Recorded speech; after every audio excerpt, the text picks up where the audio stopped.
The Senate just passed a measure that takes the very first step in dismantling the Affordable Care Act, despite, of course, not having a replacement plan really all that well considered. Now, this party line vote, the Huffington Post reports, was passed during the early morning hours on Thursday, with Senate Majority Leader Mitch McConnell saying, quote, "We must act quickly to bring relief to the American people." Now, that is, of course, a load of bullcrap. Now, I'm going to break down why, but first, I want to give you some of the details on this bill, on this vote, sorry. Now, the Huffington Post again reports the House has slated to vote on this measure on Friday, since it has now gone through the Senate through a party line vote. Now, Thursday's Senate procedural vote will set up special budget rules that will allow the vote to the repeal vote to take place with a simple majority. Now, that means that the Democrats cannot stop it with a filibuster. They can't. They couldn't stop it. They couldn't stop it.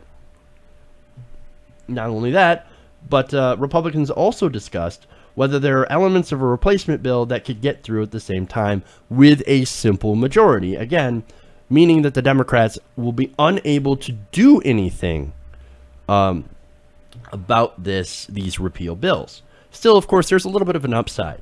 Now, Republicans are likely to need 60 votes and Democratic support to get rid of most provisions. Now, that's not going to happen. On the votes where you need 60, you can be sure that Democrats, at least the Democrats that still have a spine, are going to sit there and they're going to block it. And that's good. We can hope. Look, man, I hope that they stand strong, at least against that. Now, right now, as I said, that's not likely to happen as far as getting Democratic support. But, of course, what the Republicans could still do is they could still attempt to defund it. So either way you look at it, I believe the law is in big trouble. Now, I believe in fixing the law because there are some big issues with it. But I don't believe in eliminating the law entirely, which is what the Republicans want to do. And actually, the majority of the American people are actually on that side. Now, interestingly enough, Senator Rand Paul also voted against this. He, of course, has said, "I'm not going to vote to repeal the law if there's no replacement." Okay. Now, he said, "We need to be voting for a replacement." Oh, I'm sorry. This is Mark Meadows, another Republican who voted against this from North Carolina. He said, "We need to be voting for a replacement plan at the same time we vote for a repeal." And at his recent news conference, Donald Trump kept vaguely, of course, alluding to this great replacement plan that he has. Again, without talking about any sort of specifics. He's got nothing there. In fact, I remember putting out a tweet yesterday during his press conference talking about the 4 parts of Donald Trump's replacement plan. Now, one of the parts would be it would be tremendous. The second part would be it would make your head spin. Third, it would be very, very good. And the fourth part was believe me. So that's the healthcare plan that we have. Believe me.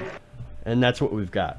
But seriously, making a serious point here, Donald Trump did tell reporters that we're gonna do repeal and replace. It is very complicated stuff. While adding, of course, that both elements would pass virtually at the same time. Look, okay, he says that it's complicated, right? I don't think he knows the half of it, because it's actually very difficult to get both concurrently, especially when not even Republicans agree on what they should actually do, on the timetable even of doing a repeal bill. Some say, oh, let's wait a couple of years. Some want it sooner. Some want it even later. They don't have any agreement right now. Guys, you've had 6 years to come up with a replacement. Are you serious? Of course they're serious. Now, my thought, it's going to be a disaster. It's going to be a tremendous disaster. Now, unwinding this law as it is not only going to kick 20 to 30 million people off their health insurance and leave many more struggling for replacements, it's also going to add to the deficit. That's something you don't hear a lot. Also, once people realize that the popular things that they like it are also not going to be sustainable once they remove the most unpopular parts. For example, the individual mandate. Everybody hates the mandate. I understand. Like, yeah, I don't want to be forced to do something. But again, that individual mandate is sort of the linchpin that makes everything else possible. But anyway, most people, it turns out, when you talk to them, don't agree with the Republicans. They actually want to fix the ACA, not repeal it. Now, the Kaiser Family Foundation conducted a poll early in December and found that only a quarter of Americans want the whole law repealed. Now, here's the breakdown. About 26% want to repeal the entire law, about a quarter of Americans. 17% want to scale the law back just a little bit. Again, probably referring to the mandate and other unpopular portions of this bill.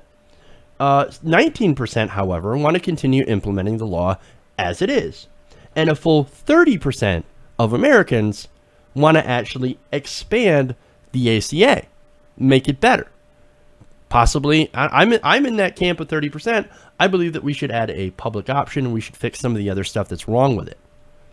So with that in mind, and I promise it's at the start of the segment, to answer the question of why Republicans are in such a hurry to gut the law if a majority of people actually want to keep it or expand it or fix it in some way. Well, it's pretty simple. They want to appease their donors. Of course.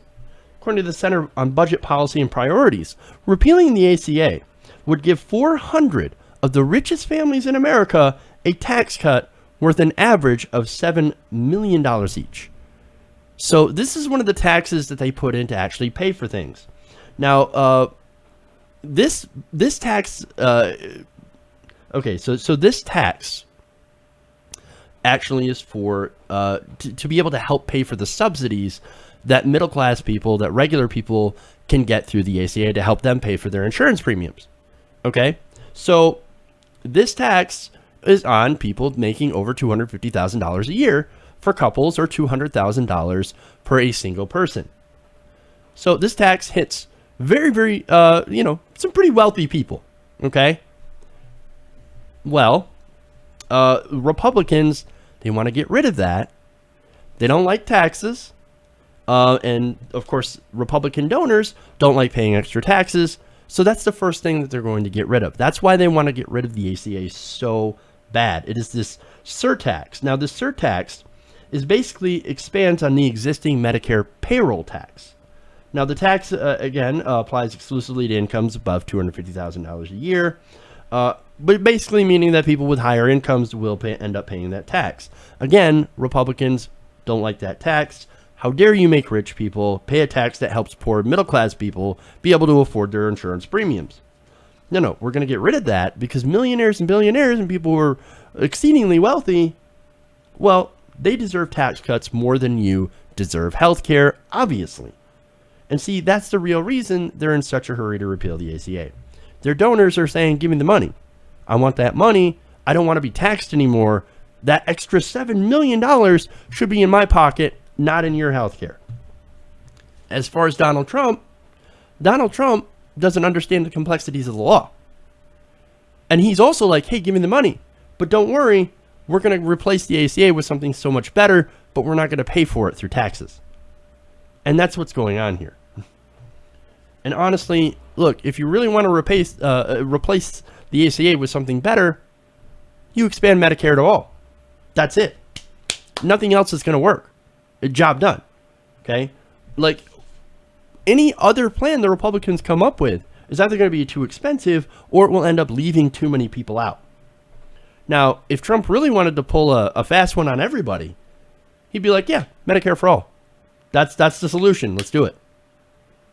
I don't think that's going to happen. I don't think that's reality. No, I think the reality is we're going to go back to the bad old days where people with pre-existing conditions get cut out of the market because their premiums are too expensive, even if they move them into high-risk pools, which is one of the Republican ideas, is to put them into high-risk pools. Well, you're not able to afford it if you're in a high-risk pool because these people, of course, have higher needs. The insurance company's not going to want to pay out to these people unless they're getting enough money, which of course means raising premiums for the people in these high-risk pools. So again, you're going to cut a lot of people out with pre-existing conditions. Things like, and you'd be amazed what's a pre-existing condition. They consider pregnancy a pre-existing condition. Anything they can do to try to save money. That's why for-profit healthcare system is not a good thing. And of course, there's something else that they would that the Republicans are looking to replace the ACA with, and that's with health savings accounts. Now, that doesn't do very well for people with the poorest, that they're at the poorest bottom, the poorest bottom of the income scale, because they're not able to save money. That's the whole point of expanding things like Medicaid. But that's what they have. So look, I'm pretty sure, I'm really convinced that they are actually going to get rid of the ACA, as troublesome as it'll be. And it's going to be our new reality, going back to what we had. Now let's just hope that we all live through the next 4 years so that we can actually come back, win an election, and start pushing for single payer. Because that is ultimately what we need to get to if we want to have an actual healthcare system that works for everybody. Hey everybody, thanks for watching this video. If you want to see more like this, please hit the subscribe button below.